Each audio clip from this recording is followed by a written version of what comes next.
The knife trembled in Margaret Brennan's arthritic fingers as she stood barefoot in the snow at 3:14 a.m., 20 below zero. Her nightgown whipped around her skeletal frame like a burial shroud. "Aunt Maggie, get inside now!" Jack's voice crackled through her cell phone, terror bleeding through the static. She didn't move. Between her and the shadow emerging from the tree line stood the creature she'd been feeding for 6 weeks. The one she'd bandaged, named, loved. Her nephew had just watched the security footage, had seen what she refused to see. "That's not a dog," Jack had whispered, his voice breaking. "My God, Aunt Maggie, that's a wolf." The amber eyes fixed on her in the darkness. 110 pounds of predator. Wild, untamed. It stepped closer. Her grip tightened on the knife. Then it did something impossible. It sat. Leave a like and share your thoughts in the comments along with the city you're watching from now.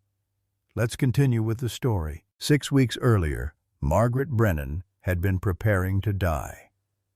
The cabin sat 8 miles outside Estes Park, Colorado, buried in the kind of isolation that either kills you or saves you. At 72, Maggie had stopped caring which. The Rocky Mountains rose like tombstones around her property, their peaks disappearing into December clouds that promised the winter would be brutal. She lived alone. Had been alone for 3 years, 2 months, and 16 days. Not that she was counting. The kitchen table still had 4 chairs, though only one showed wear. Every Sunday she cooked pot roast for a family that no longer existed.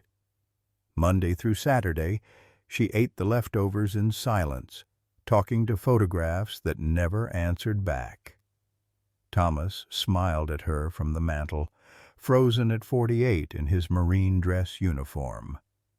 The Agent Orange had taken 6 years to kill him, each month stealing a little more until cancer hollowed him out like a tree struck by lightning. That was 3 years ago. Beside him, David, her son, 34 years old in the picture, taken 2 weeks before the climbing accident. The official report said he'd fallen near Rocky Peak. They'd found his body 3 days later, too broken to have an open casket. That was 5 years ago.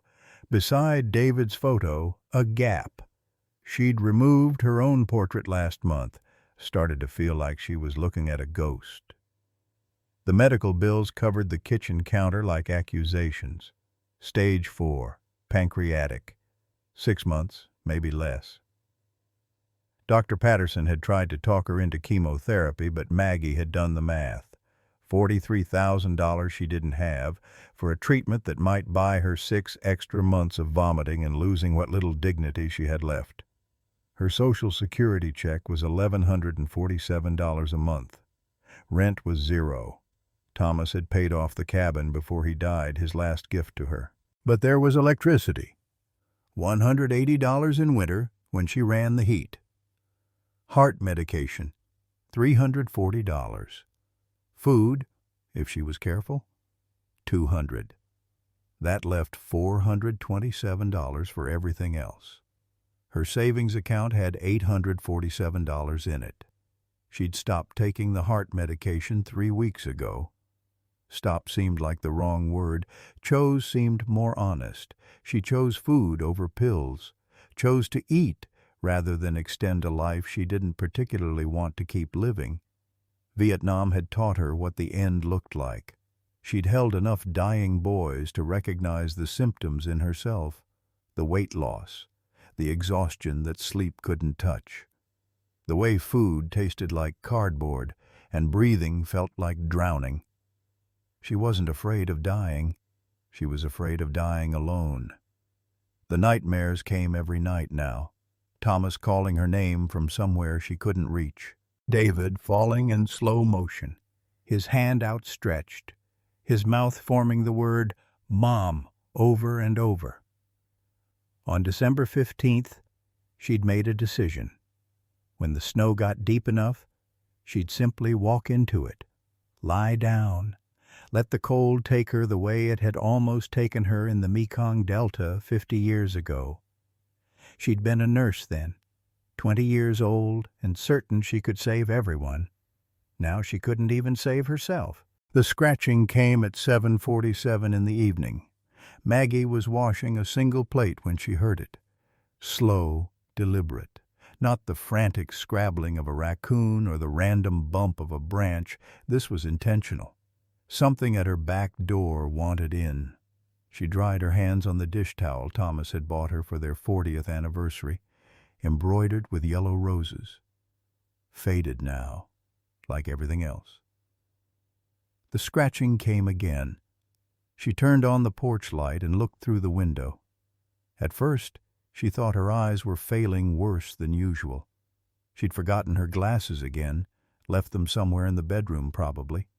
But even without them, she could see the shape huddled against her door. Large, white, shaking. "Lord have mercy," she whispered. She opened the door. The animal lifted its head and Maggie's heart stopped. Eyes, pale amber, almost gold, catching the light like coins at the bottom of a well. The creature's fur was matted with ice and something darker. Blood. It was the biggest dog she'd ever seen. Had to be some kind of husky mix, maybe with Malamute. The white coat was thick, despite the matting, built for cold that would kill a lesser animal. But it was dying anyway. She could see it in the way it held its left hind leg, in the trembling that had nothing to do with cold and everything to do with starvation.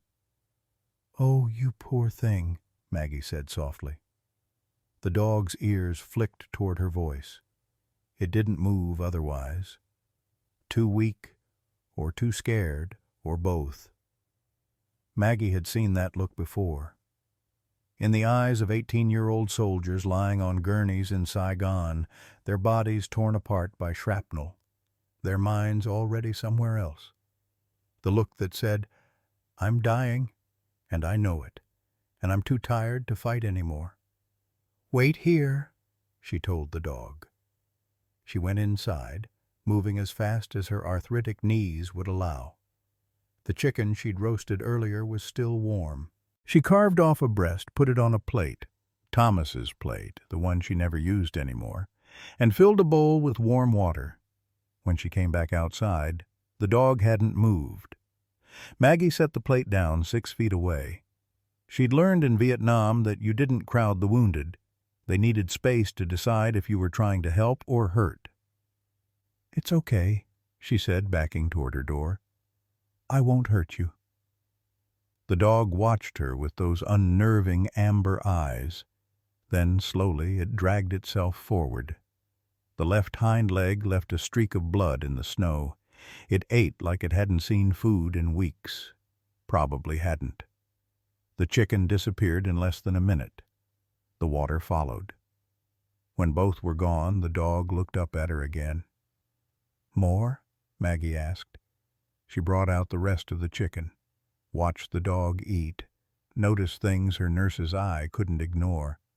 The leg wound was bad, old, infected.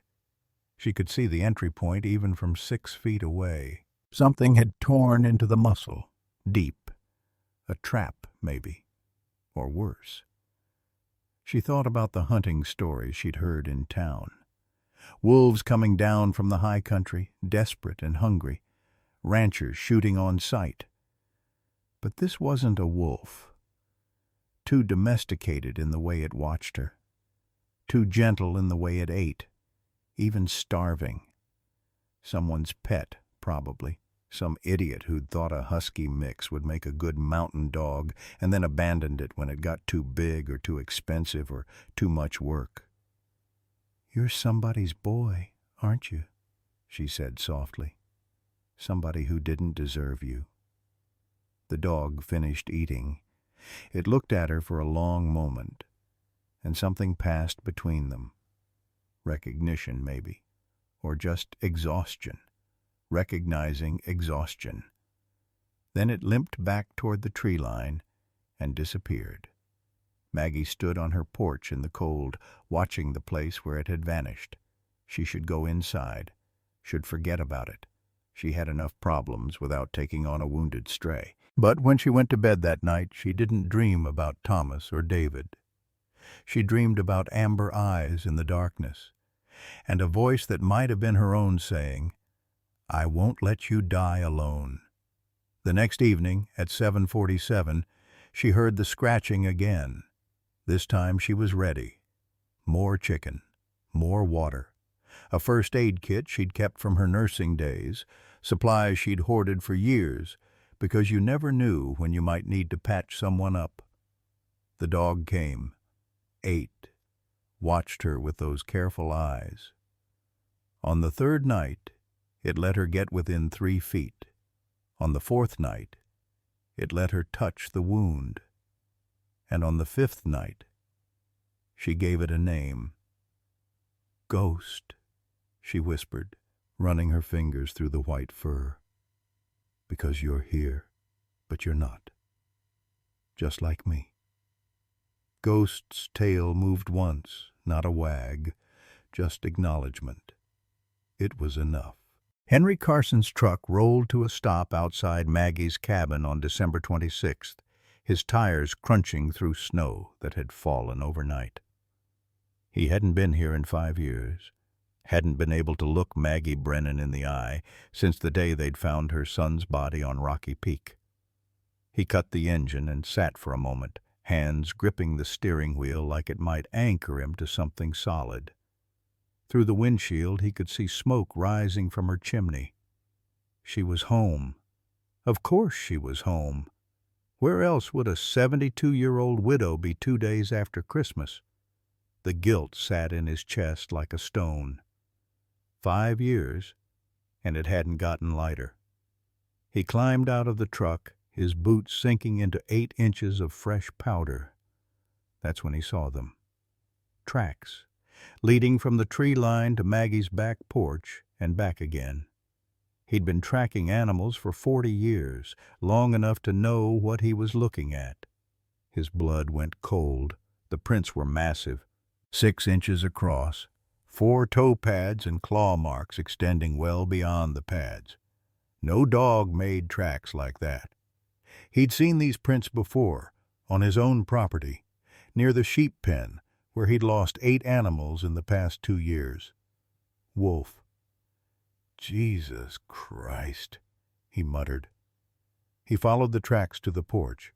There, frozen in the snow, was evidence he couldn't ignore. A food dish, empty, a water bowl, also empty, and blood. Not much, but enough. Something had been here, something Maggie was feeding. The door opened before he could knock. "Henry?" Maggie stood in the doorway, wrapped in a cardigan that had belonged to Thomas. She looked smaller than he remembered, frailer. Her silver hair was pulled back in a loose bun, and her glasses sat crooked on her nose. "I wasn't expecting company." "Maggie." He pulled off his hat. "I was driving by. Thought I'd check on you." A lie. He'd driven 8 miles out of his way specifically to check on her, because guilt had a way of making you do things 5 years too late. "That's kind of you." She didn't invite him in. Just stood there, one hand on the doorframe, blocking the entrance like she had something to hide. "I saw tracks," Henry said, gesturing toward the porch. "Big ones. You having trouble with wildlife?" Something flickered in her eyes. Defensiveness, maybe. Or fear. "Just a stray dog. Poor thing was half-starved when he showed up." "A dog." Henry kept his voice neutral. "Must be pretty big."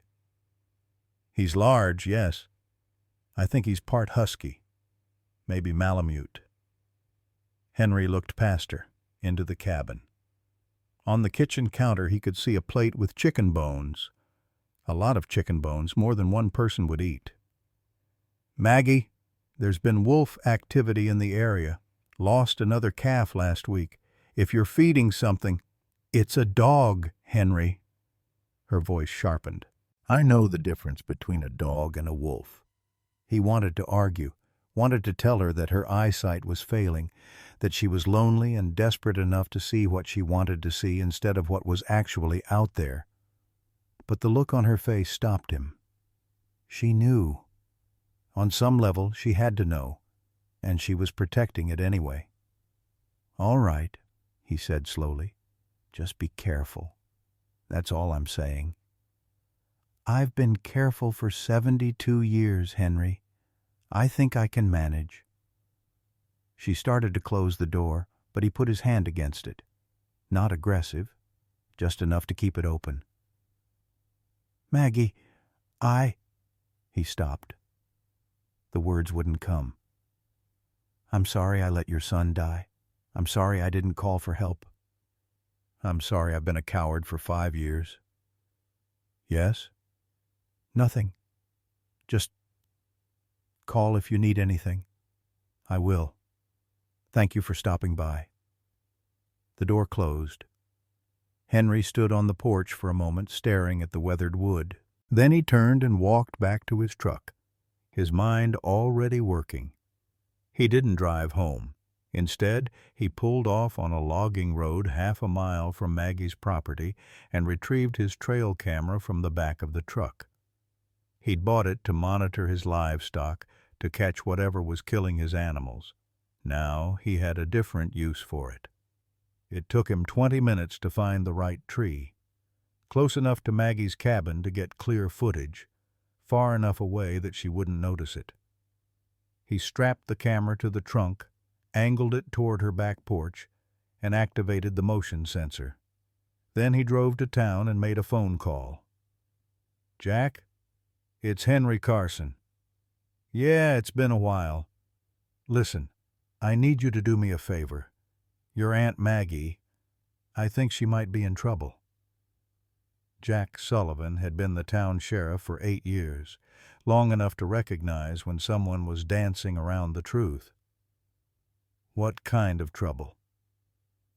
The kind that needs checking on. Can you go see her? Make sure she's okay? I call her every week, Henry. She's fine. I'm asking you to go see her in person. Please. There was a pause on the other end of the line. You want to tell me what this is really about? Henry looked out his windshield at the mountains. Somewhere up there, 5 years ago, he'd fired a shot that changed everything. And somewhere down here, the consequences were still unfolding. Just go see her, Jack. And when you do, pay attention to what she's feeding. He hung up before Jack could ask more questions. That night, Henry checked the trail camera footage on his laptop. What he saw made his hands shake. 7:47 p.m., right on schedule. The animal emerged from the trees, moving with a grace that no domestic dog possessed. White coat, massive build, amber eyes that reflected the porch light like mirrors. And when it turned its head, Henry saw the profile clearly. The elongated snout, the erect ears, the tail that hung straight instead of curling. Not a dog, a wolf, and Maggie Brennan was hand-feeding it like a pet. Henry sat back in his chair, his mind racing. He needed to handle this carefully. If he called Wildlife Services, they'd come with guns and tranquilizers and questions. Questions that might lead them to Rocky Peak. Questions that might uncover what he'd buried there 5 years ago. But if he did nothing, and that wolf hurt Maggie... He picked up his phone, scrolled through his contacts, found the number for the local hunting club. Yeah, it's Henry Carson. I need to talk to you about a problem wolf. Jack Sullivan made the drive to his aunt's cabin on December 30th, Henry Carson's cryptic warning still echoing in his head. The roads were treacherous, 8 inches of fresh snow covering black ice that wanted to send his patrol car into the ditch. He took it slow, giving himself time to think. He'd been calling Maggie every Sunday for 3 years, ever since Uncle Thomas died. The calls had become ritual. "How are you?" "I'm fine." "How's work?" "Busy." "Stay warm." "I will." "Love you." "Love you too." 10 minutes of careful navigation around the grief neither of them wanted to name. But last week, something had changed. There'd been life in her voice, energy he hadn't heard since before David died. She'd mentioned a stray dog, said it like it was the most natural thing in the world, but there'd been something else there, something protective, possessive even. Now Henry was spooked, and Henry Carson didn't spook easy. Jack parked down the road out of sight. He didn't know why he did it. Why? Instinct, maybe. Or the part of him that was still a cop even when visiting family. He approached the cabin on foot, moving quietly through the trees. 7:47 p.m. The porch light was on. He positioned himself behind a stand of pines with a clear view of the back door. The cold bit through his jacket, but he ignored it. Waited. At exactly 7:47, movement in the tree line. Jack's breath caught. The animal that emerged was enormous, easily 100 pounds, maybe more. White coat thick enough to make it look even larger. It moved with a fluid grace that made Jack's skin prickle with recognition of something wild, something that didn't belong anywhere near human habitation. The back door opened. Maggie stepped out, wrapped in Thomas's old coat, carrying a plate piled with meat. "There you are," she said softly.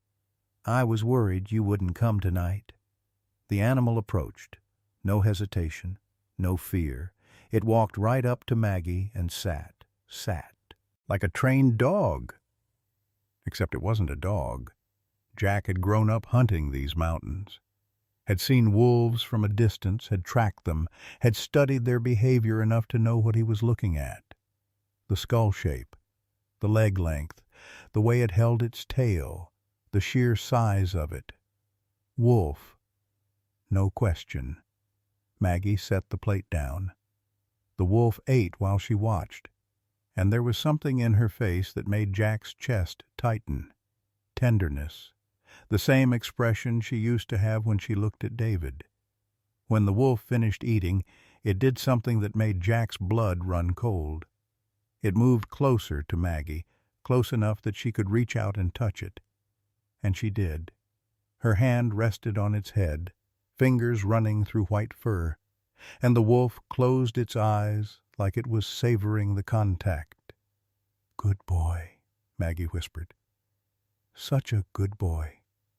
The wolf, ghost she'd called it, leaned into her touch. Jack waited until the animal left, melting back into the darkness like it had never been there. Then he waited another 10 minutes, making sure it was truly gone. Finally, he walked up to the cabin and knocked. Maggie answered, and her face did something complicated when she saw him. Surprise, pleasure, and underneath it, fear. "Jack, what are you doing here?" "Thought I'd stop by, make sure you're okay." He stepped inside without waiting for an invitation. The cabin was warm, smelled like roasted chicken.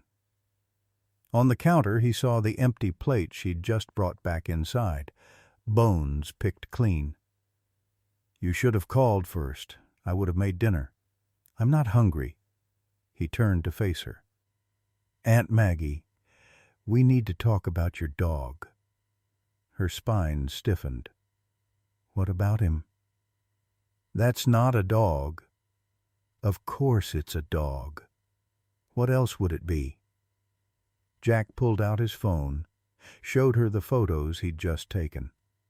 Clear shots of the animal in profile, the long snout, the erect ears, the distinctive build. "That's a wolf," he said quietly. "A full-grown gray wolf." Maggie looked at the photos for a long time. When she finally spoke, her voice was barely above a whisper. "I know." The admission hung between them like a physical thing. "You know," Jack couldn't keep the disbelief out of his voice, "you know you've been feeding a wild wolf and you're doing it anyway?" He was dying. Maggie's hands trembled as she set his phone down. "He came to me dying, and I couldn't just let him die. I'm a nurse, Jack. Was a nurse. I don't let things die when I can help them. He's a predator, Aunt Maggie, a wild animal. He could kill you. Then let him." Her voice cracked. "At least I won't die alone." The words hit Jack like a fist. He stood there staring at this woman who'd raised him more than his own mother had, who'd taught him how to tie his shoes and ride a bike and be a decent human being. This woman who'd buried her husband and her son and kept going because that's what you did. You kept going. Except she wasn't keeping going anymore. She was holding on by her fingernails to the last thing that made her feel needed. "How long?" he asked. "What?" "How long have you known it's a wolf?" Maggie moved to the kitchen, started washing dishes she'd already washed. Busy hands. 2 weeks, maybe. I'm not sure when I admitted it to myself. But I've known. Jack saw the pill bottles then, lined up on the counter like soldiers. He picked one up. Heart medication. Prescription dated 3 weeks ago. The seal was unbroken. "Aunt Maggie, don't. You're not taking your medication.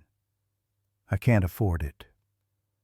She didn't turn around, just kept scrubbing the same plate over and over. "Not if I'm going to feed him. And I'm going to feed him, Jack. I'm going to keep feeding him until one of us dies. And I don't much care which." Jack set the bottle down carefully. "There's more, isn't there? Something you're not telling me." She finally turned to face him. Her eyes were wet. "Stage 4, pancreatic, 6 months, maybe less." The floor seemed to tilt under Jack's feet. "When?" 2 weeks before Ghost showed up. Dr. Patterson wanted me to start chemo, but..." She gestured at the cabin, at the empty chairs, at the life she'd built that had slowly emptied of everyone she loved. "What's the point? Another 6 months of being sick and alone? Or 6 months of having something to wake up for?" Jack wanted to argue, wanted to tell her that chemo might save her, that 6 months could turn into 6 years, that she couldn't just give up. But he'd seen the statistics. Pancreatic cancer was a death sentence with a flexible timeline, and he'd seen her face when she touched that wolf, seen the first real happiness he'd witnessed in 5 years. "This is insane," he said, but there was no force behind it. "Probably." Maggie smiled, sad and tired. "But I spent 3 years in Vietnam putting boys back together just so they could die anyway. I buried my husband. I buried my son. I'm dying, Jack. I'm dying, and I don't have the strength to do it alone. And then this creature showed up at my door, and he was dying too, and we saved each other. How is that insane?" "He's a wild animal." "So am I. So are you. So is everyone who's ever survived something they shouldn't have." She moved to the window, looked out at the darkness, where Ghost had disappeared. "I know you have to report this. You're the sheriff. You have a job to do." Jack stood there, torn between duty and love. The law was clear. Wildlife Services would have to be notified. The wolf would be trapped, relocated, possibly destroyed if it was deemed too habituated to humans. It was the right thing to do, the safe thing, but it would kill Maggie just as surely as the cancer. "I need time to think," he said finally. "How much time?" "I don't know, a few days, maybe." "A few," Maggie nodded. "Thank you." Jack left, but he didn't go far. He parked his car down the road and sat there in the dark, trying to figure out what the hell he was supposed to do. His phone rang. Henry Carson. "Did you see her?" Henry demanded. I saw her. And it's complicated. It's not complicated, Jack. That's a wolf, a dangerous predator. It needs to be dealt with. Something in Henry's voice made Jack's cop instincts flare. Too insistent, too urgent, like this was about more than just protecting Maggie. What's really going on here, Henry? What do you mean? I mean you haven't talked to my aunt in 5 years, and suddenly you're obsessed with her dog. Why? Silence on the other end. Henry, that wolf, I think I know where it came from. Where? Rocky Peak, near where David... Henry's voice trailed off. Jack's blood ran cold. Rocky Peak, where his father had died 5 years ago. Where David Brennan had fallen to his death in what everyone assumed was a tragic accident. His father. Jack had learned the truth 6 months ago, found it in a letter David had written before he died but never sent. A letter explaining that he'd gotten a girl pregnant at 18, that she'd given the baby up for adoption, that he'd spent years paying child support anonymously through a lawyer, that he'd always wanted to tell Maggie she had a grandson, but he'd been too afraid. The letter had ended up in a box of David's possessions that the sheriff's office had stored after the accident. Jack had been cleaning out old evidence when he'd found it, had gotten the DNA test done on his own, had confirmed what the letter claimed. David Brennan was his biological father, which made Maggie his grandmother. And he'd never told her. Couldn't figure out how to tell her. How do you walk up to a woman who's lost everything and say, by the way, I'm your grandson and your son knew about me but never said anything? What about Rocky Peak? Jack asked carefully. Nothing. Forget I said anything. Henry, if you know something about David's death, I don't. I just meant, that's wolf territory up there. Always has been. That's probably where this one came from. But Jack could hear the lie in his voice. Could hear something else, too. Guilt. Fear. The sound of a man carrying a secret that was eating him alive. I'll handle it, Jack said. Just give me a few days. He hung up before Henry could argue. The next morning, Jack made another phone call. This one to Dr. Sarah Coleman, a wildlife biologist he'd worked with on a few cases. If anyone could tell him whether Maggie's wolf was actually dangerous, it would be Sarah. I need you to look at something, he said. Off the record. Sarah arrived that afternoon. Jack showed her the photos, told her the situation, left out the part about Maggie being his grandmother and the cancer and the medication she wasn't taking, just the facts. Woman feeding wolf. Wolf appears non-aggressive.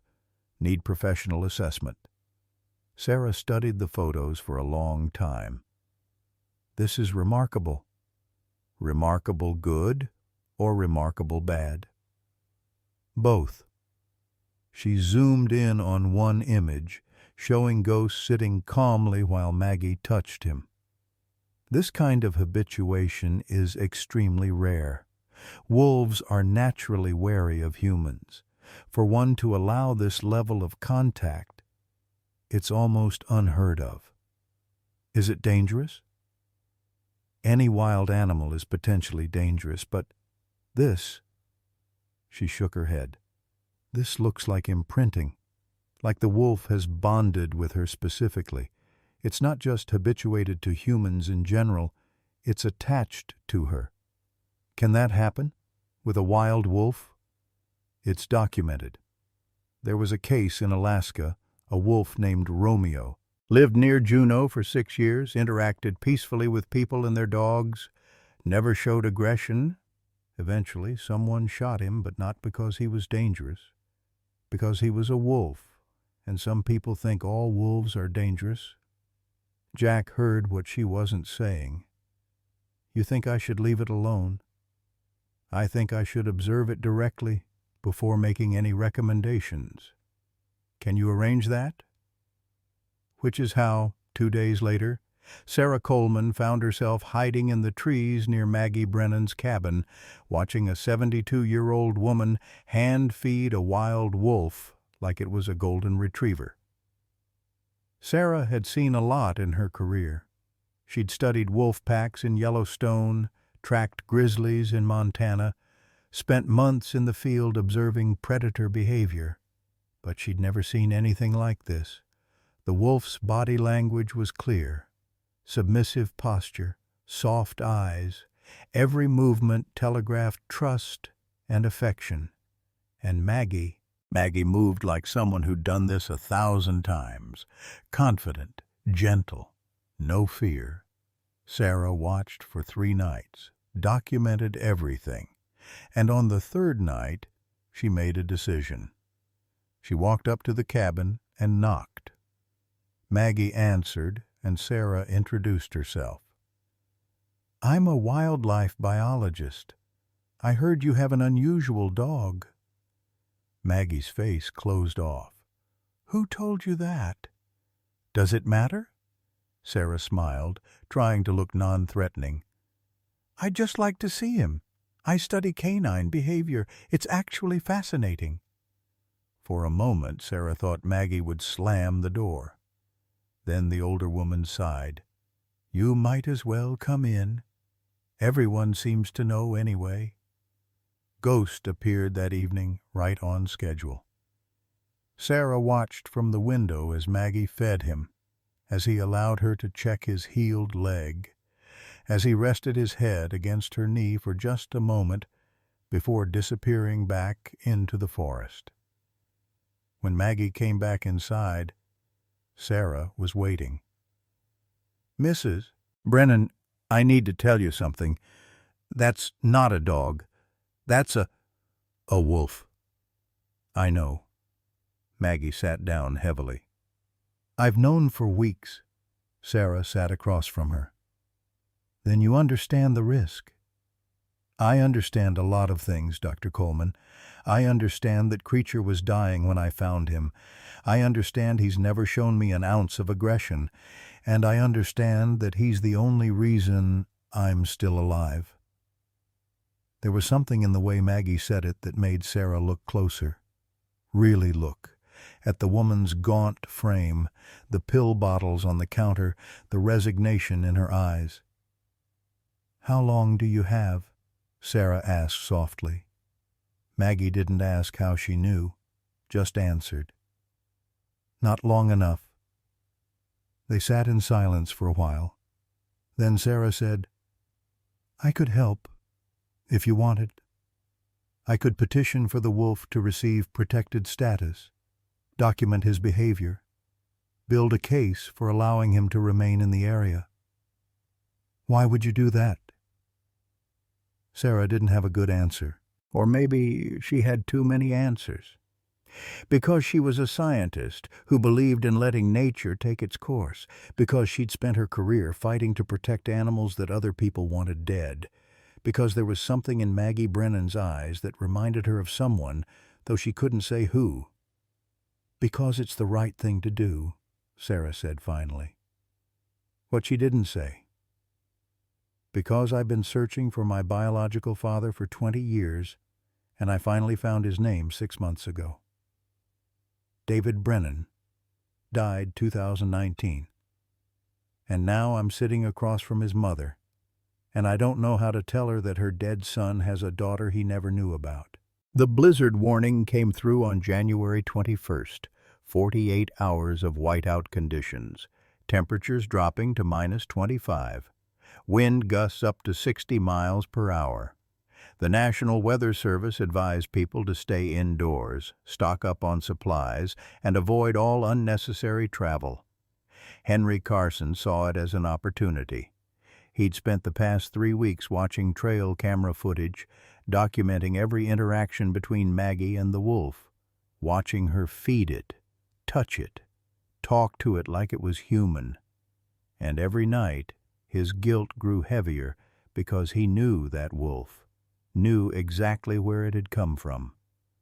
Rocky Peak, where he'd been hunting illegally 3 weeks ago, where he'd seen movement in the trees and fired without thinking, the way you do when you've lost 8 sheep and 2 calves and your 6-year-old daughter wakes up screaming about the wolves that chased her. The shot had been good, clean hit to the hind leg. The wolf had limped away, and Henry had let it go. Told himself it would die in the forest where no one would find it. Except it hadn't died. It had found Maggie Brennan. And if anyone looked too closely at that wolf, if they found the bullet still lodged in its leg, if they matched the caliber to his rifle, they might start asking questions about what else Henry had been doing on Rocky Peak that day. They might start asking questions about the gunshot that was heard 5 years ago, right around the time David Brennan fell to his death. Henry had assembled his hunting party carefully. 6 men he trusted, men who believed wolves were vermin that needed culling, men who wouldn't ask too many questions about why this particular wolf needed to die before the wildlife biologist could get her paperwork filed. "Storm's coming," his second-in-command said, checking his phone. "We should wait it out." "No." Henry's voice was sharp. "We do this now. Once that biologist gets protection for it, we'll never get another chance." "Henry, it's just a wolf." "It killed my livestock. It terrorized my daughter. I want it dead." The men exchanged glances but didn't argue. Henry Carson paid well for their silence.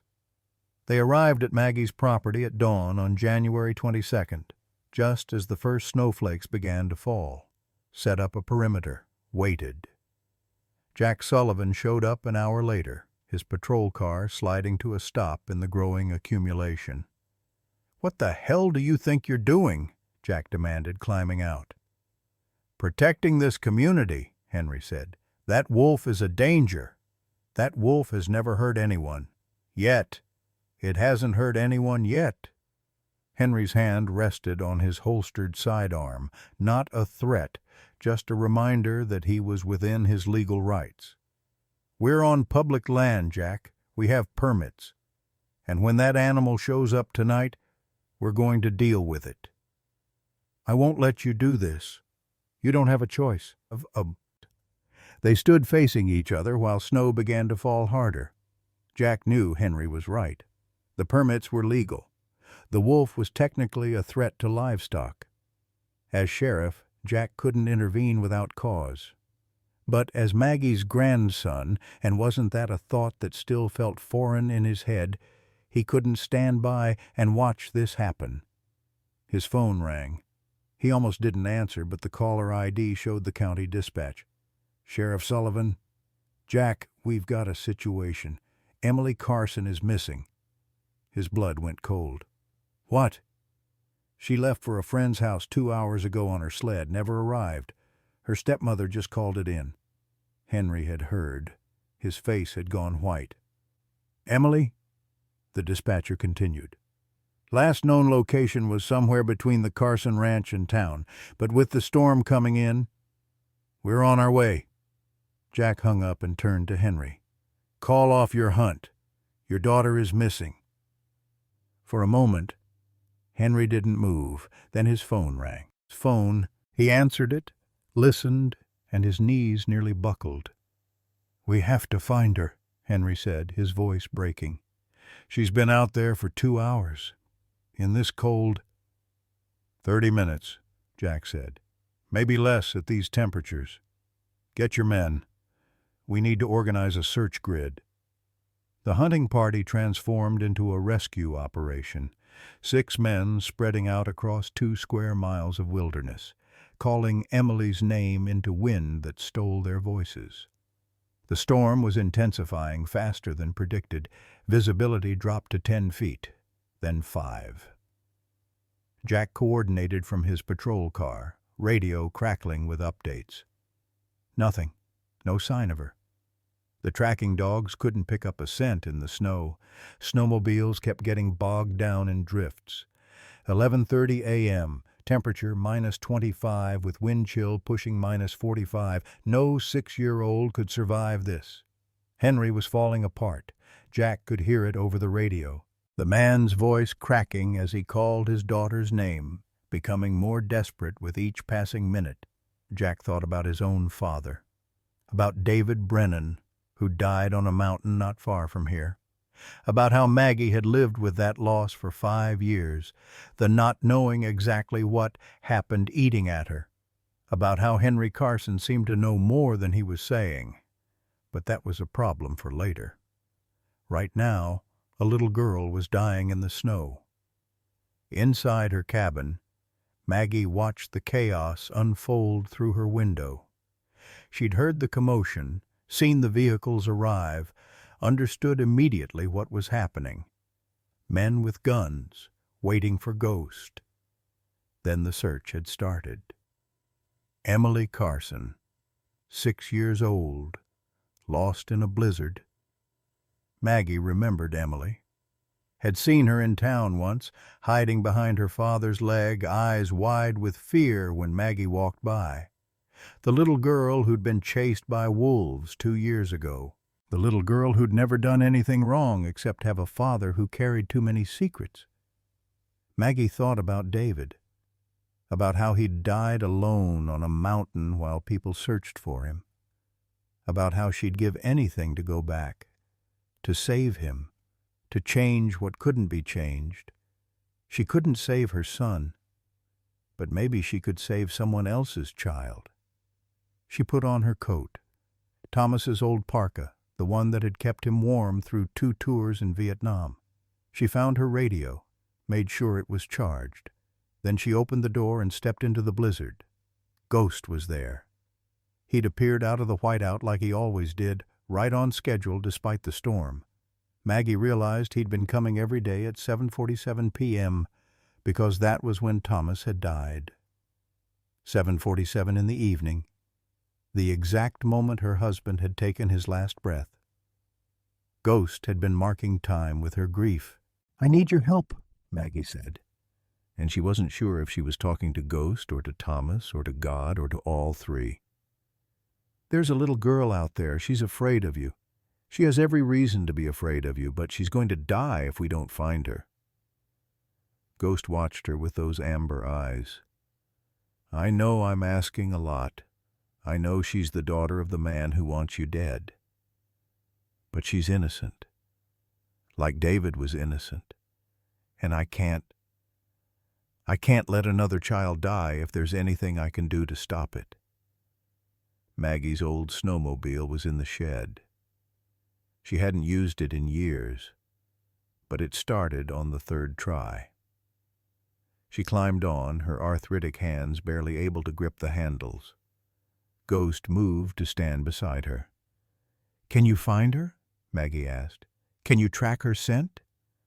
Ghost's nose went up, testing the air. Then he started moving, and Maggie followed. The world had disappeared into white. She could barely see Ghost, could only follow the dark shape moving ahead of her. The cold was vicious, cutting through every layer of clothing. Her hands were numb on the handlebars. Her face burned where the wind hit it. She should turn back. She was 72 years old with stage 4 cancer. She was going to die out here. But if she died saving a child, maybe that would count for something. 20 minutes into the search, Ghost stopped, started digging in a snowdrift. Maggie pulled up beside him, climbed off the snowmobile on legs that barely held her. A backpack, pink with cartoon characters on it, Emily's. "She's close," Maggie said. "Find her, Ghost. Please." Ghost kept moving. Maggie followed on foot now, the snowmobile abandoned. She was so cold she couldn't feel her feet anymore. Couldn't feel much of anything except the desperate need to keep moving. 40 minutes. 50. The storm showed no signs of letting up. Then Ghost stopped and started digging frantically. Emily was curled in a hollow beneath a fallen tree, covered in snow. Her lips were blue. Her eyes were closed. Her small body wasn't shivering anymore, which Maggie knew was the worst sign. The body stopped shivering when it was shutting down. "Oh, sweetheart," Maggie whispered. She pulled out her radio with hands that could barely work the buttons. "Jack. Found her. GPS coordinates." She rattled off the location from her handheld GPS unit. Jack's voice crackled back. "We can't get snowmobiles through in these conditions. Can you stay with her? Keep her warm?" Maggie looked at Emily's small, still form, looked at Ghost, who was watching the child with an expression that looked almost human, concerned, protective. "We'll keep her warm," Maggie said. She took off Thomas's parka and wrapped Emily in it.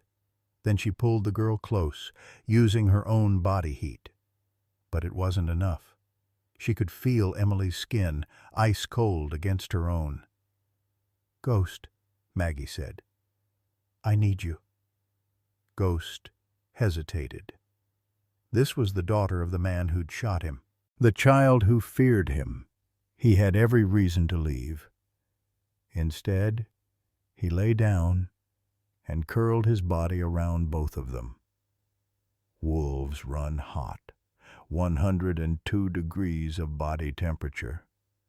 Ghost pressed close, his thick white coat creating a barrier against the wind. Maggie felt his warmth seeping into her, into Emily. They stayed like that for hours. Maggie drifting in and out of consciousness, thinking about Thomas, about David, about all the people she'd tried to save in her life and all the ones she'd lost. Thinking that if this was how she died, trying to save a child, protected by a wolf she'd saved in turn, that maybe it was enough. She heard Thomas's voice, or thought she did. "You always did collect broken things, Maggie." "We're all broken," she thought back. "Every single one of us." At 3:30 p.m., the storm broke. Just for a moment, a gap in the clouds, and through that gap came the sound of engines. Jack and Henry arrived together, rescue team behind them. They found Maggie unconscious, hypothermia shutting down her body, Emily barely breathing, her body temperature dangerously low, but alive, stabilized by the warmth of a 72-year-old woman and a wolf that should have let them both die. Ghost was still there, watching, waiting. Henry Carson climbed off his snowmobile and walked toward them. The wolf didn't move, just met Henry's eyes with a gaze that seemed to see straight through him. "Please," Henry whispered, "let me take my daughter." Ghost looked at Maggie's unconscious form, then at Emily, then back at Henry, and stepped aside. Henry gathered Emily in his arms, and the moment he touched her, he started crying. Great, gasping sobs that shook his whole body. "Thank you," he said to Ghost. "God help me. Thank you." Ghost watched them load Maggie and Emily onto stretchers, watched the helicopter arrive, blades beating the snow into a frenzy, watched until they were gone. Then he turned and walked back into the forest. Jack tried to follow. "Ghost, wait!" But the wolf had vanished, like he'd never been there at all. Maggie woke up 3 days later in a hospital bed she couldn't afford, surrounded by machines that beeped their mechanical reassurance that she was still, somehow, alive. Jack was there, asleep in the chair beside her bed, his sheriff's uniform rumpled, his face showing 3 days of stubble. He looked exhausted. He looked like David used to look after pulling all-nighters in college, studying for exams he was terrified of failing. The resemblance hit her like a physical blow. She must have made a sound because Jack's eyes opened. For a moment he looked disoriented. Then he saw she was awake, and relief flooded his face. "Aunt Maggie." His voice was hoarse. "Thank God." "Emily." The word came out as a croak. Her throat felt like sandpaper. "Alive. She's going to be okay. Full recovery expected." Jack leaned forward, took her hand carefully, like she might break. "You saved her life. Ghost saved her life. You both did. Jack paused. The doctors said you had severe hypothermia, cardiac arrest on the way here. They had to revive you twice. Twice. Maggie absorbed that. She'd died twice, and they dragged her back. They also found the cancer in your records, Jack continued quietly. Stage 4. Untreated. Aunt Maggie, why didn't you tell me? What would you have done? Paid for treatments I can't afford? Watched me die slowly instead of quickly? She tried to sit up, but her body wouldn't cooperate. Everything hurt. How long was I out there? 3 hours. In -45-degree weather. Jack's voice cracked. You could have died. I am dying, Jack. At least this way I almost died doing something that mattered. They sat in silence for a moment. Then Jack said, Henry wants to see you. No. He has something he needs to tell you. Something about David. Maggie's heart, already damaged, seemed to stutter. What about David? He should tell you himself. Before Maggie could argue, the door opened. Henry Carson stood there, looking like he'd aged 10 years in 3 days. His eyes were red-rimmed, his hands shook. Mrs. Brennan, he said, may I come in? Maggie wanted to say no, wanted to tell him to leave, to take his guilt and his secrets and get out of her room, but something in his face stopped her. This wasn't just guilt. This was a man standing on the edge of a precipice, ready to jump. 5 minutes, she said. Henry came in. Jack moved to leave, but Henry stopped him. No, you should hear this too. Henry pulled up a chair and sat down heavily. For a long moment he just stared at his hands. When he finally spoke, his voice was barely audible. 5 years ago I was hunting on Rocky Peak. It was November 15th, opening day of elk season. He paused, swallowed hard. I was in my stand. Early morning. Saw movement through the trees. Big. I thought it was an elk. Maggie felt ice forming in her chest. I fired a warning shot, just to see if it would move, confirm what it was. But it wasn't an elk. Henry's voice broke. It was your son, David.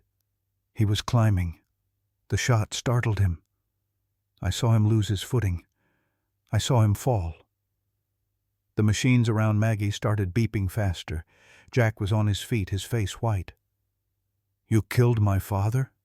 Jack's voice was deadly quiet. I didn't mean to. God, I didn't mean to. It was an accident. Henry was crying now, tears streaming down his face. I heard him scream. I heard the sound of him hitting the rocks. And I ran. I ran like a coward. I didn't check to see if he was alive. I didn't call for help. I just ran. You left him there. Maggie's voice didn't sound like her own.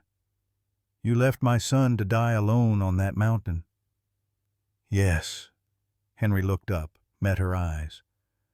I've lived with that for 5 years, every day, every night. I see him falling. I hear him screaming. And when you started feeding that wolf, when I saw it was the same wolf I'd shot, because I shot it too, Mrs. Brennan. 3 weeks before it came to you, I shot it on Rocky Peak. I panicked. I thought if anyone investigated the wolf, they'd find evidence. They'd start asking questions about gunshots on that mountain. They'd figure out what I did. So you tried to kill Ghost to cover up murdering my father. Jack's hands were clenched into fists. I didn't murder him. It was an accident. You left him to die. That's murder. Jack lunged forward, but Maggie's voice stopped him. Jack, don't. Jack froze, looked at his aunt, his grandmother, this woman who'd just had her worst suspicions confirmed. Her son hadn't died in a simple climbing accident.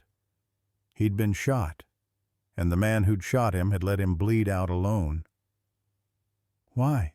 Maggie asked. "Why are you telling me this now?" "Because you saved my daughter." Henry's voice was raw. "You and that wolf. The wolf I shot. The wolf I tried to kill. You saved Emily when you had every reason to let her die, when you didn't even know what I'd done to deserve your hatred. She's a child, an innocent child. So was David. My bullet, my cowardice. He died because of me." Henry pulled something from his pocket, a small evidence bag. Inside was a spent rifle cartridge. "I went back to Rocky Peak yesterday. Found this. It's from my rifle. From that day.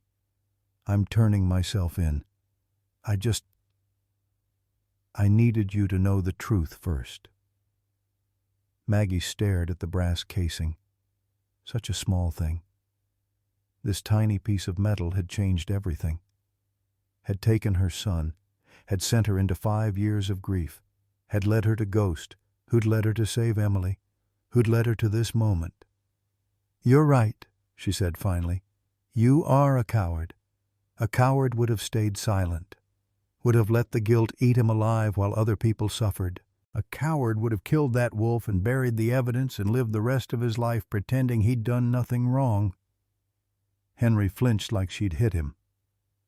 "But you're here," Maggie continued. "You're confessing.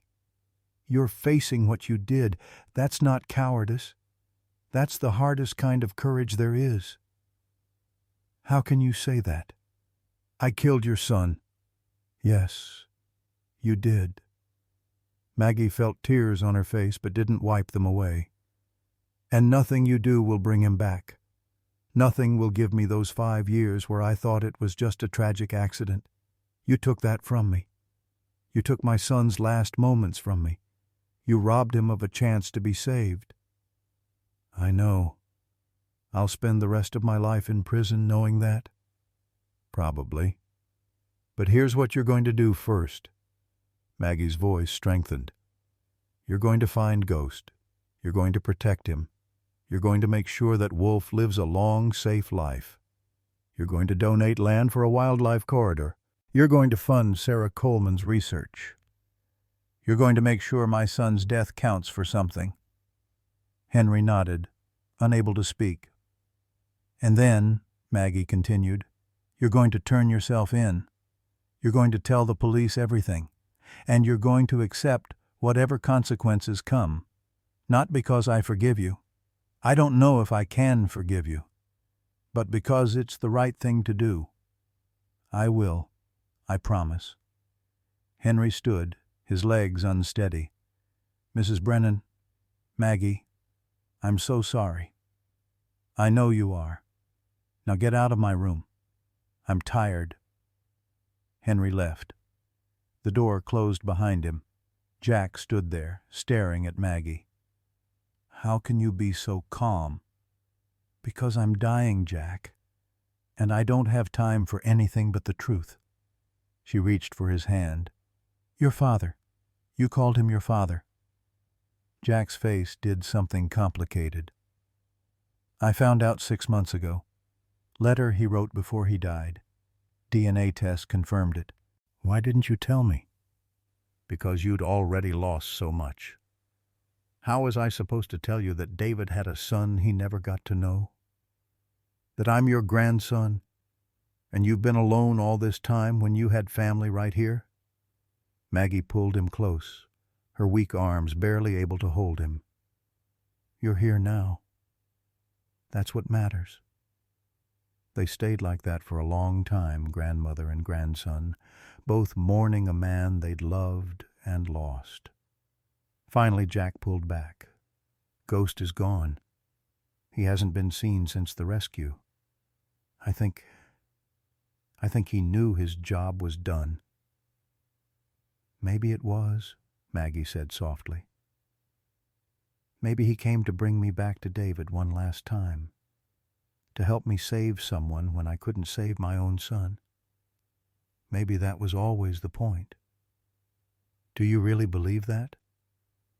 I believe in kindness, Jack. I believe I saved a wolf 30 years ago, and somehow, some way, that kindness came back to save me. The rest, she shrugged.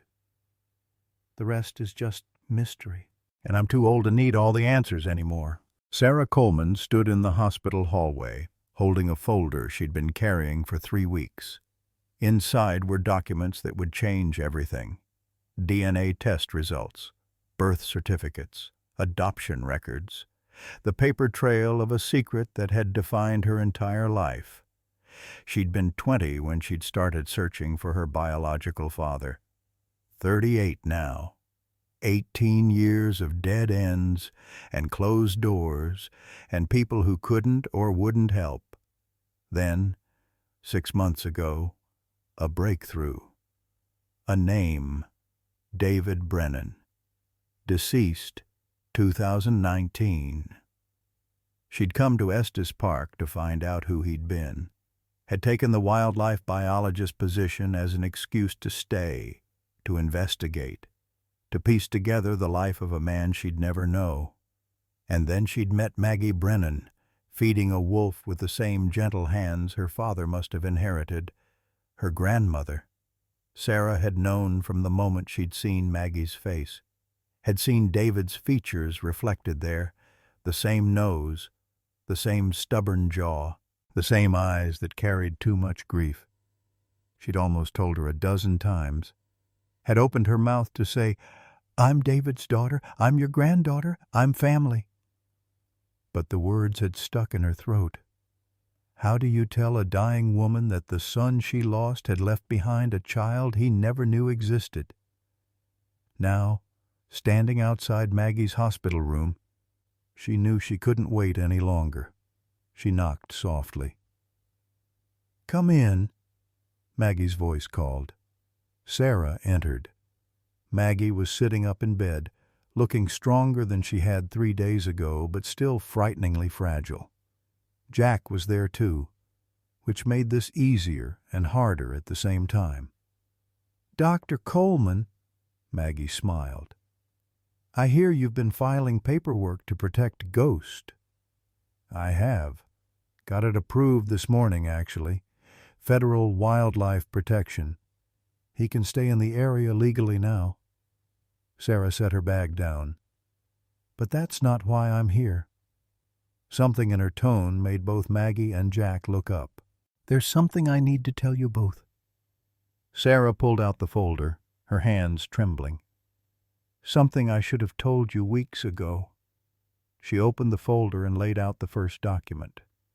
A birth certificate. "I was born in 2006. Denver. My mother was 18. She gave me up for adoption 3 days after I was born." Sarah's voice was steady, but her heart was pounding.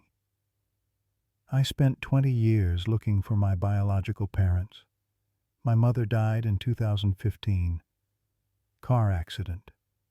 But my father, I only found his name 6 months ago." She laid out the second document. Adoption records with a name partially redacted but visible enough to read. David Brennan. Maggie's hand went to her mouth. "I had a DNA test done," Sarah continued, pulling out the results. "Compared my profile to samples from David's personal effects that were stored in the sheriff's evidence room. Effects that Jack helped me access." Jack's face had gone white. "You're my sister." "Half-sister, yes." Sarah turned to Maggie. "Mrs. Brennan? Maggie? David was my father, which makes you my grandmother." The silence that followed was so complete that Sarah could hear the machines beeping in the room next door. Maggie just stared at the documents, her eyes moving over them like she was trying to read a language she didn't understand. "David had a daughter," Maggie finally whispered. "My son had a daughter. He didn't know. The adoption was closed. My mother never told him. He paid child support through a lawyer. but I don't think he ever knew my name or where I was." Sarah's voice cracked. "I'm sorry. I should have told you as soon as I figured it out. But I didn't know how. I didn't know if you'd want to know. And then Ghost showed up, and everything got complicated." "Come here." Sarah blinked. "What?" "Come here, child."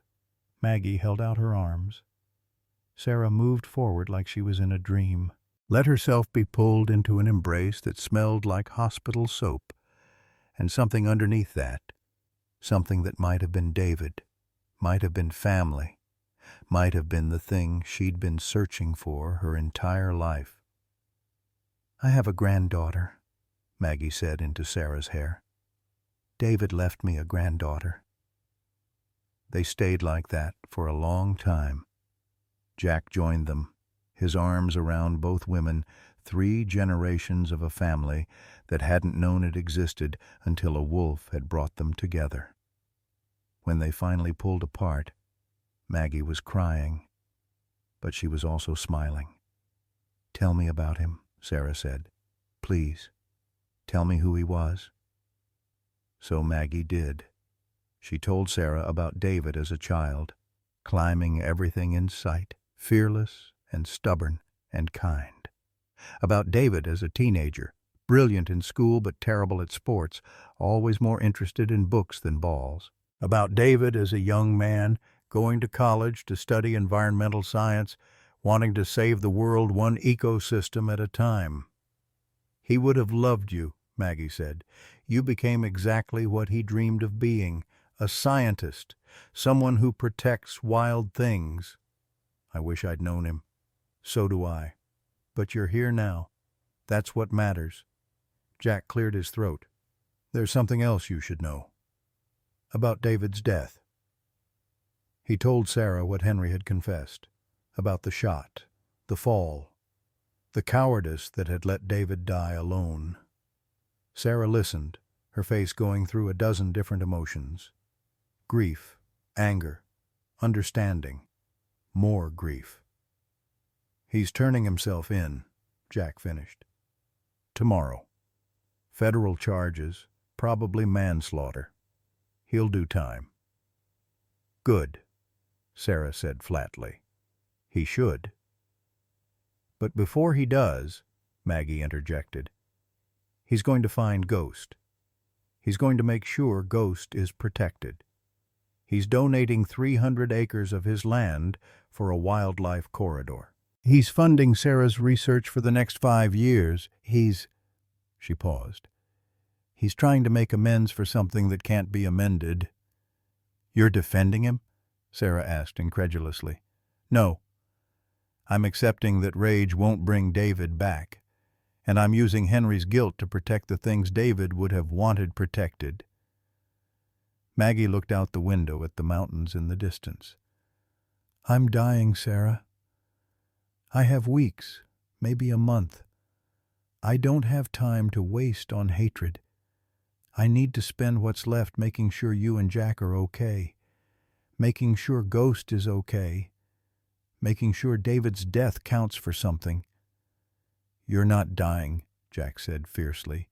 "You're going to fight this." "I'm not fighting anything. I'm tired, Jack. I'm so tired." Maggie took his hand. "I've been tired since Thomas died, since David died. Ghost gave me a reason to keep going for a little while.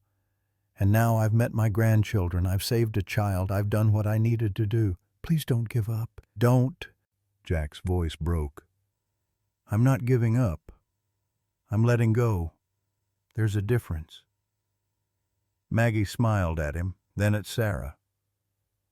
"I want to go home, to my cabin. I want to spend whatever time I have left in the place where Thomas and I were happy, where David grew up, where Ghost found me." "The doctors won't release you," Sarah protested. "You need care. Then you'll care for me.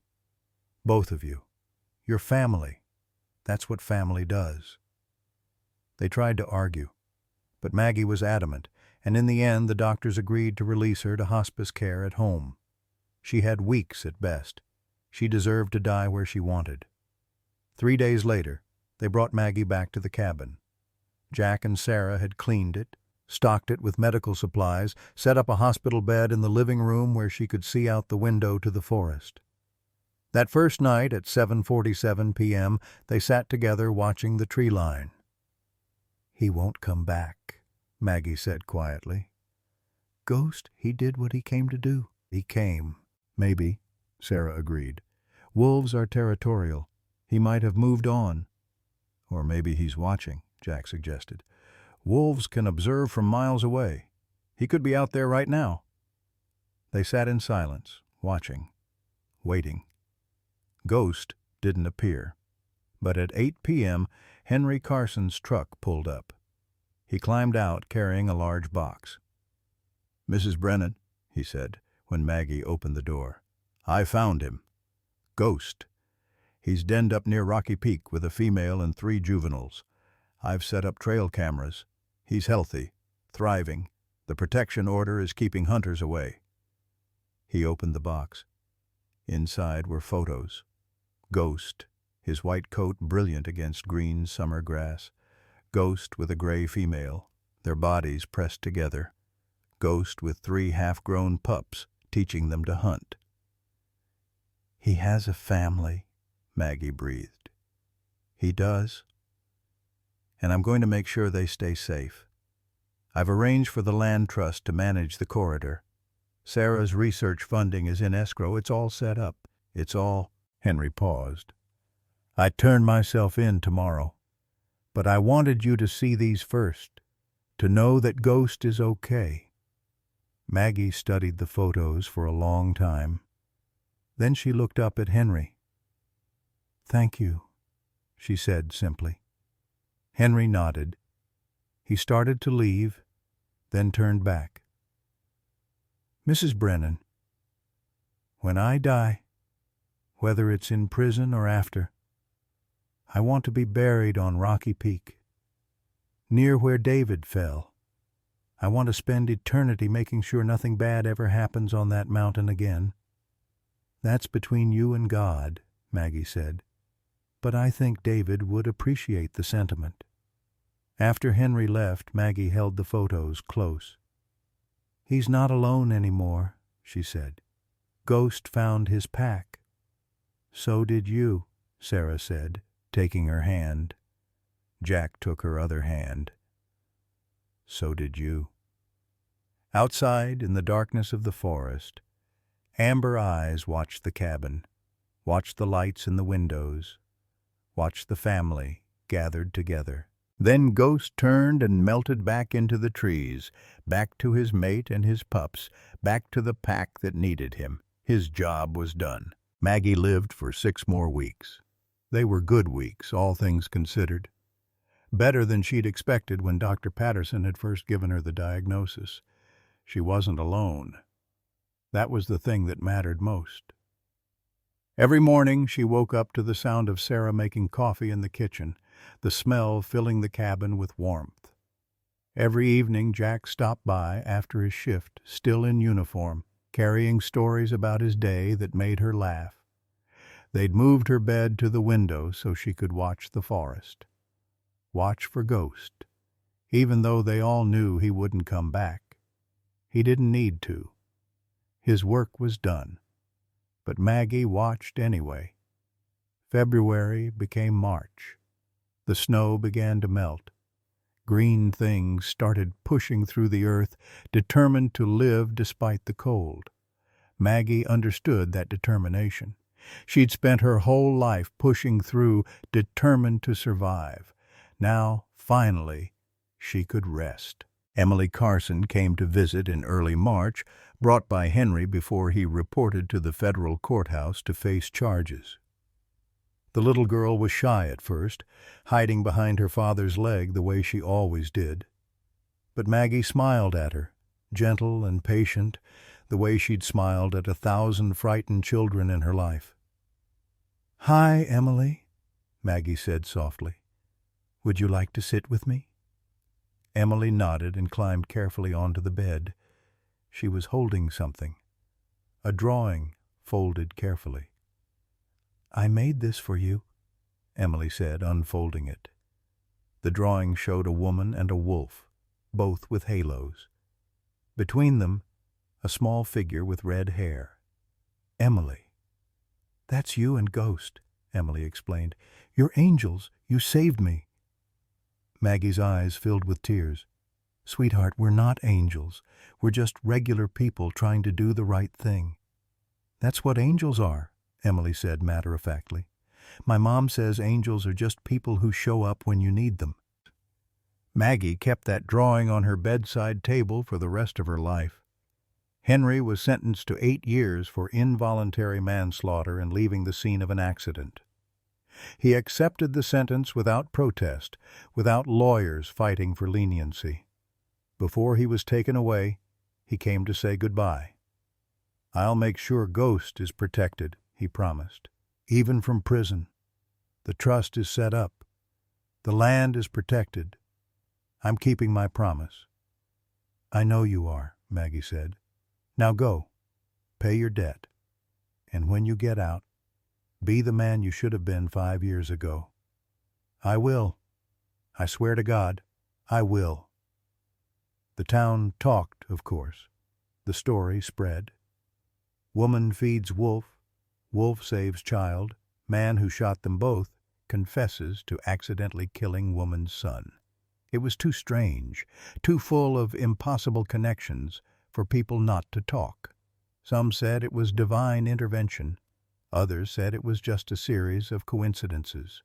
Most didn't know what to think. But they all agreed on one thing. Maggie Brennan was the kind of person who made the world better just by being in it. In mid-March, Sarah and Jack started planning. They'd use Maggie's life insurance and the money from selling the cabin to start a wildlife rescue center. They'd call it Maggie's Haven. You're not selling the cabin until I'm dead, Maggie said firmly when they told her. We know, Sarah assured her. We're just planning ahead. Planning to spend my money before I'm cold in the ground. Planning to honor you, Jack corrected gently. There's a difference. Maggie softened. I suppose there is. All right. Build your rescue center. Save your wounded things. But name it after Ghost, too. He deserves the credit. Maggie's Haven, Sarah repeated. Where broken things come to heal. That's what you did your whole life, wasn't it? Healed broken things, broken soldiers, broken animals, broken people. Tried to, Maggie said. Didn't always succeed. You succeeded more than you know. The pain got worse as March progressed. The cancer was spreading, eating through her body with ruthless efficiency. The hospice nurse increased her morphine. Maggie drifted more, spoke less. But when she was lucid, she was present, fully there. On March 28th, she asked Jack and Sarah to take her outside. I want to feel the sun, she said. One more time. They bundled her in blankets and carried her to the porch. The afternoon sun was warm on her face. Spring was winning its battle against winter. The forest was coming alive. Tell me about Ghost, Maggie said. Is he still there? On Rocky Peak? Sarah pulled out her phone, showed her the latest trail camera photos. Ghost was magnificent in the spring light. His white coat was shedding, preparing for summer. The 3 juveniles were nearly full-grown now, learning to hunt, learning to be wolves. He's teaching them, Sarah said, being a good father, better than his own father probably was. Most of us try to be better than our parents, Maggie mused. David did. I tried to be better than mine. Maybe that's all we can do. Try to break the cycle. Try to heal instead of hurt. You did more than try, Jack said. You succeeded. Did I? I couldn't save Thomas. Couldn't save David. You saved me, Jack said. You saved Sarah, even if you didn't know she existed. You saved Emily. You saved Ghost.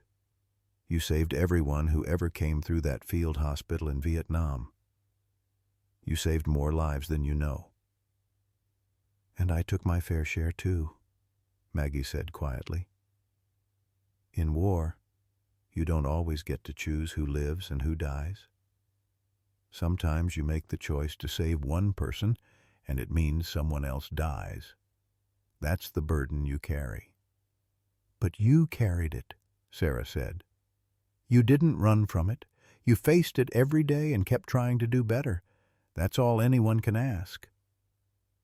They sat together until the sun began to set. Maggie watched the tree line, watched the shadows lengthen, watched the place where Ghost had first appeared all those weeks ago. "Do you think he knows?" she asked. "That I'm dying?"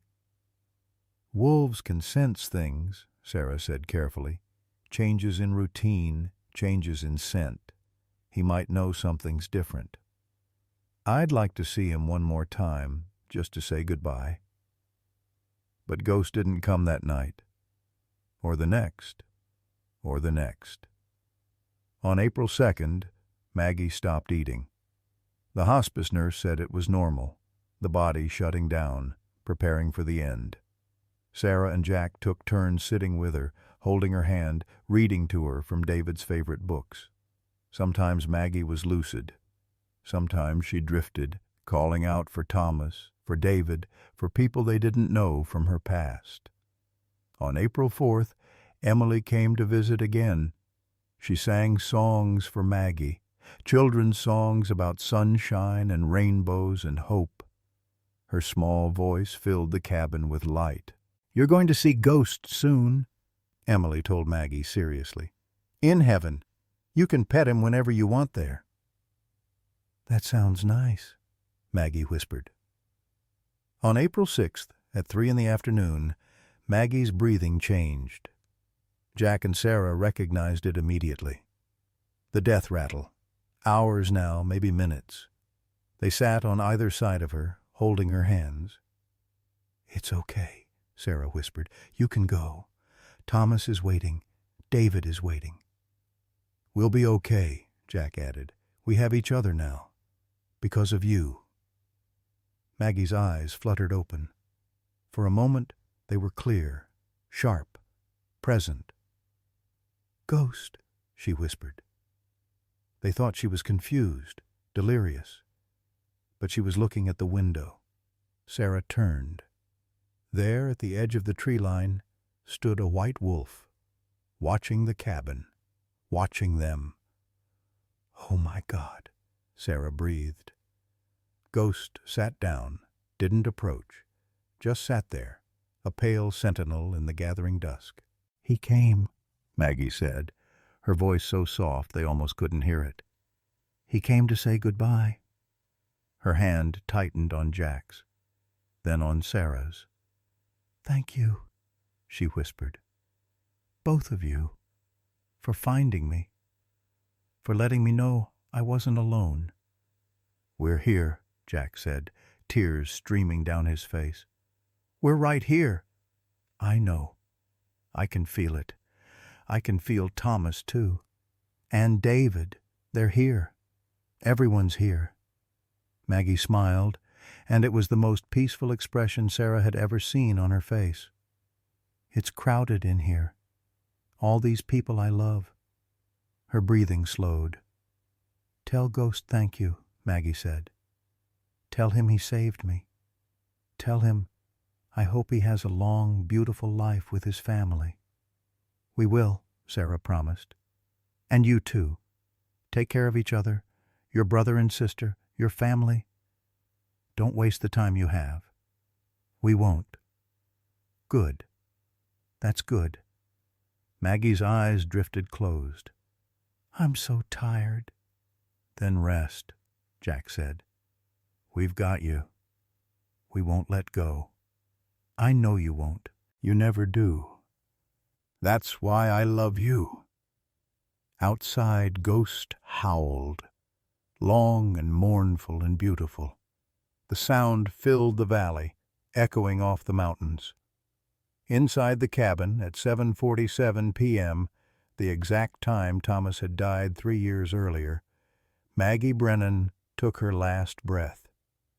She died with a smile on her face, holding the hands of her grandchildren, watched over by a wolf she'd saved, and who'd saved her in return. Ghost howled again. Then he stood and walked back into the forest, back to his pack, back to his life. But every evening at 7:47, if you were quiet and patient and listening carefully, you could hear a howl from somewhere up on Rocky Peak. A reminder. A promise. A testament to the bond between a woman and a wolf, and the way kindness echoes forward through time. Sarah and Jack stood on the porch watching the place where Ghost had vanished. "He knew," Sarah said. "He knew," Jack agreed. They buried Maggie 3 days later between Thomas and David in the small cemetery overlooking the valley. Half the town came. Emily sang "You Are My Sunshine" in a voice that broke hearts. Jack gave a eulogy about a woman who'd taught him that family was more than blood. It was who showed up when you needed them. Sarah spoke about a grandmother she'd known for only 6 weeks, but who'd taught her more about love and sacrifice than anyone else in her life. And somewhere on Rocky Peak, a white wolf raised his head and howled. 6 months later, Maggie's Haven opened its doors. A rescue center for injured wildlife, an education center for the community, a testament to a woman who'd spent her life saving broken things. On Christmas Eve, Sarah and Jack returned to the cabin. They'd kept it, couldn't bear to sell it. It was their heritage now, their connection to David, to Maggie, to the family they'd found. At 7:47 p.m., they heard scratching at the back door. They looked at each other, opened the door together. Ghost stood there, older now, grayer around the muzzle. Behind him, 3 fully grown wolves, his children, and behind them, smaller shapes, puppies, the next generation. Jack slowly set out a plate. Roasted chicken, made from Maggie's recipe. Ghost approached carefully, sniffed it, then ate. His family waited at the tree line, watching. When Ghost finished, he looked up at Sarah and Jack. His amber eyes were calm, knowing. Then he did something extraordinary. He pressed his head against Jack's hand, allowed Sarah to touch his fur, a moment of contact, of acknowledgement. "Thank you," his eyes seemed to say. Then he returned to his family and disappeared into the forest. "She was right," Sarah whispered. "Kindness isn't wasted. It echoes forward. 30 years ago, she saved a wolf. That wolf's descendant saved her. And now we're here, saving others. It's a circle." "It's family," Jack corrected. "That's what she taught us." Family isn't just blood. It's who shows up, who stays, who saves you when you're broken and thinks you're worth saving. They stood together in the doorway, 2 people who'd been lost and alone, who'd found each other through a wolf and a dying woman's kindness. Inside the cabin, Maggie's photo smiled down from the mantel. Next to it, a drawing from Emily. And next to that, a trail camera photo of Ghost, frozen in mid-howl, calling to his pack, calling to family. In the distance, an answering howl. Then another, then another. The forest was full of voices, full of life, full of the echoes of kindness given freely and returned tenfold. And in that moment, Sarah and Jack understood what Maggie had known all along. Love doesn't end. It transforms. It moves through the world in strange and beautiful ways. Through wolves and grandchildren, and rescue centers and drawings made by children who'd been saved by angels. Angels who were just regular people trying to do the right thing. That's all any of us can do, Maggie had said. Try to break the cycle. Try to heal instead of hurt. They closed the door against the cold and went inside, where it was warm and safe and full of the love Maggie Brennan had spent her whole life giving away. Outside, Ghost led his pack into the mountains, into the future, into a world made a little bit better by one woman's refusal to let broken things die. The end and the beginning. Sometimes the hardest thing about loss isn't the dying, it's the dying alone. Maggie Brennan knew that truth in her bones. She'd buried her husband, buried her son, and was preparing to bury herself in silence until a wounded wolf appeared at her door. What she thought was her last act of kindness became her salvation. That's the secret nobody tells you. When you're at your loneliest, when the chairs at your table stay empty and the phone stops ringing, sometimes grace arrives on 4 legs instead of 2. Maggie didn't just save Ghost. She discovered that family isn't always the people you're born to.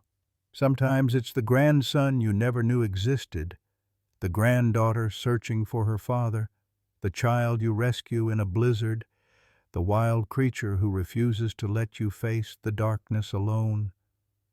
Her story reminds us that it's never too late to matter, never too late to be needed, never too late to leave the world better than you found it. The question isn't whether we have time left, it's what we choose to do with it. Have you ever experienced unexpected connection when you needed it most? What ghost appeared in your life when you thought you were alone? Share your story below. Your words might be exactly what someone else needs to hear today.